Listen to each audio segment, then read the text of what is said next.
Hai,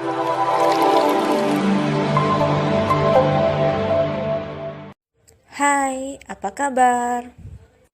Hari ini kita akan belajar materi tentang pemanasan global. Materi pemanasan global merupakan materi pembelajaran IPA terpadu untuk kelas 7 SMP. Indikator kompetensi yang harus dicapai dalam pembelajaran ini yaitu 1. Menjelaskan konsep pemanasan global. 2. Menyebutkan 3 fakta tentang pemanasan global. 3. Mengidentifikasi penyebab terjadinya pemanasan global. Keempat, menyebutkan 3 usaha untuk mengurangi dampak dari pemanasan global. Kira-kira apa yang sedang terjadi pada dunia saat ini? Mari kita cari tahu.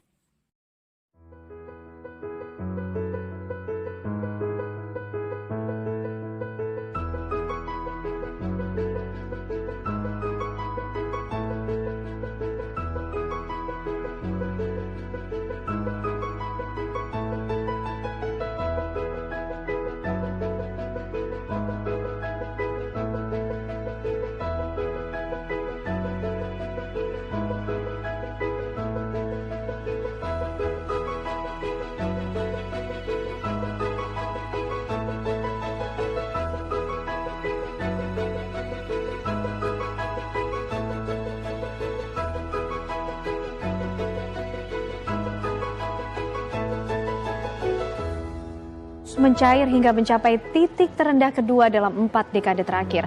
Hal ini menandakan dampak signifikan dari perubahan iklim di bumi.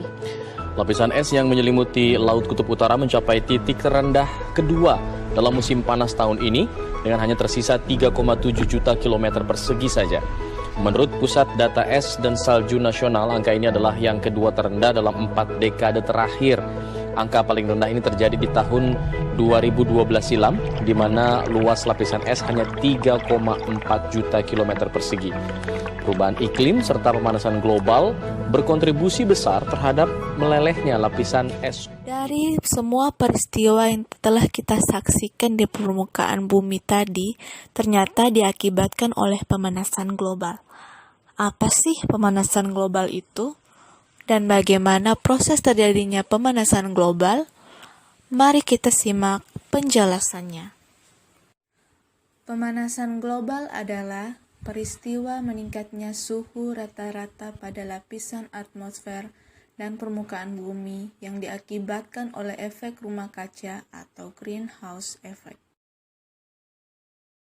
Berikut ini merupakan jenis-jenis gas rumah kaca yang terdiri dari karbon dioksida, metana, nitrogen dioksida, klorofluorokarbon, hidrokarbon, sulfur heksafluorida.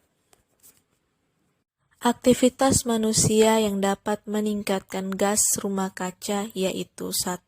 Pembakaran batu bara. Pembakaran batu bara menghasilkan gas-gas sulfur dioksida, nitrogen dioksida, dan karbon dioksida. Pembakaran ini digunakan untuk pembangkit listrik. Yang kedua, pembakaran minyak bumi. Pembakaran minyak bumi menghasilkan gas-gas sisa seperti hidrokarbon.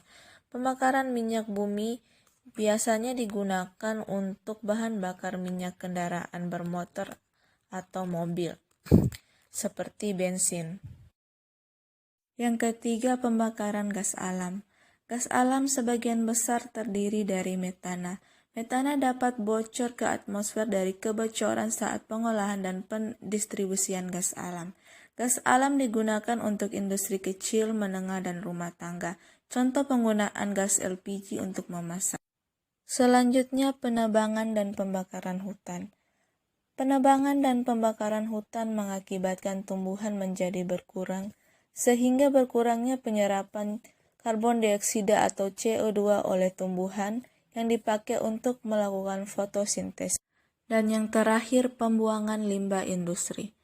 Ada 8 sektor industri yang menyumbang gas karbon dioksida dalam jumlah besar, yaitu industri semen, industri baja, industri pulpen dan kertas, industri tekstil, keramik. Berikut ini merupakan proses terjadinya pemanasan global. Ayo kita lihat prosesnya. Halo, saya Bumi, tempat semua makhluk hidup tinggal. Saya dikelilingi oleh lapisan udara yaitu atmosfer. Atmosfer terdiri dari beberapa lapis yaitu troposfer, stratosfer, mesosfer, dan termosfer. Atmosfer berfungsi untuk melindungi bumi dari sinar ultraviolet dari matahari dan benda asing dari langit. Di atmosfer mengandung gas oksigen, karbon dioksida, nitrogen, dan hidrogen. Ini matahari. Pada siang hari, matahari menyinari bumi. Sinar matahari yang menyinari bumi merupakan radiasi gelombang pendek apabila sampai ke bumi akan berubah menjadi energi panas dan akan menghangatkan bumi. Sinar matahari yang datang ke bumi 25% dipantulkan kembali ke angkasa oleh awan dan partikel di atmosfer.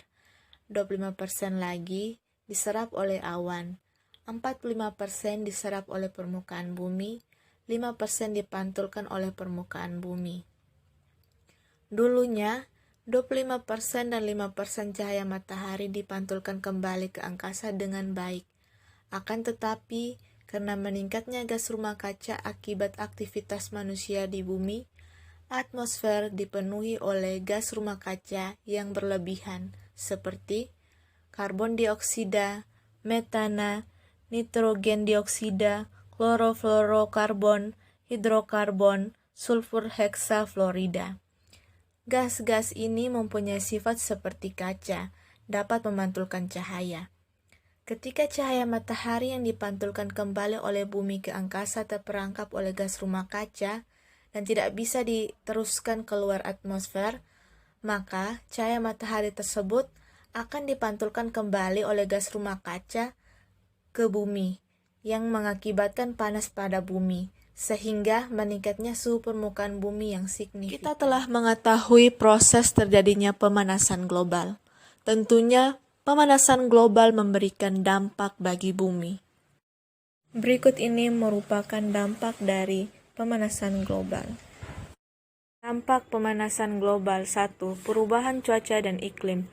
Meningkatnya suhu permukaan bumi 1 abad terakhir telah mengubah cuaca dan iklim di seluruh wilayah dunia. Akibatnya, pola cuaca menjadi tidak terprediksi dan lebih ekstrim. Di suatu tempat, suhu akan sangat tinggi dan di suatu tempat lagi suhu akan sangat rendah. Hal ini mengakibatkan gunung-gunung es yang mencair, curah hujan akan meningkat, dan badai yang akan sering terjadi. Yang kedua, kenaikan permukaan air laut. Ketika atmosfer menghangat, air laut juga akan menghangat, yang mengakibatkan volume air laut membesar dan menaikkan tinggi permukaan air laut. Sebanyak 30% peningkatan tinggi muka air laut berasal dari pencairan es. Perubahan tinggi permukaan air laut mengakibatkan pulau-pulau kecil yang berada di dekat laut lama-kelamaan akan hilang ditutupi air laut. Ketiga, pengaruh terhadap hewan dan tumbuhan. Hewan dan tumbuhan yang tidak dapat beradaptasi dengan cuaca ekstrim akan mengalami kepunahan. Kepunahan hewan dan tumbuhan tersebut membuat ekosistem menjadi tidak stabil. Hewan dan tumbuhan yang sedang terdampak cuaca ekstrim diantaranya adalah penguin dan beruang kutub, di mana menurunnya populasi mereka akibat berkurangnya habitat dan kesulitan mencari makanan yang disebabkan mencairnya es di benua Antartika, dan juga berdampak pada hewan di laut, yaitu berkurangnya koral diakibatkan oleh meningkatnya keasaman air laut yang mengakibatkan koral sulit terbentuk, dan kematian ikan secara mendadak akibat suhu yang terlalu tinggi atau suhu yang terlalu rendah. Keempat, pengaruh terhadap kesehatan manusia. Perubahan iklim dapat berpengaruh terhadap kesehatan manusia. Di antaranya adalah meluasnya penyebaran penyakit dan menyebabkan kasus orang meninggal akibat penyakit yang dipicu oleh cuaca panas seperti stres dan dehidrasi, serta meningkatnya penyakit infeksi yang semula menginfeksi hewan dapat menginfeksi manusia, seperti flu babi dan flu burung. 5. Menurunkan hasil pertanian.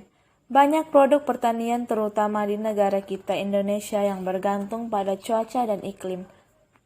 Akibat dari dampak perubahan iklim terhadap pertanian, yaitu kekeringan yang mengakibatkan tanaman pertanian menjadi rusak, banjir di wilayah pertanian yang merendam tanaman pertanian yang mengakibatkan gagal. Sungguh mengerikan bukan dampak dari pemanasan global? Nah, kita sebagai siswa berkewajiban untuk melindungi bumi dari pemanasan global.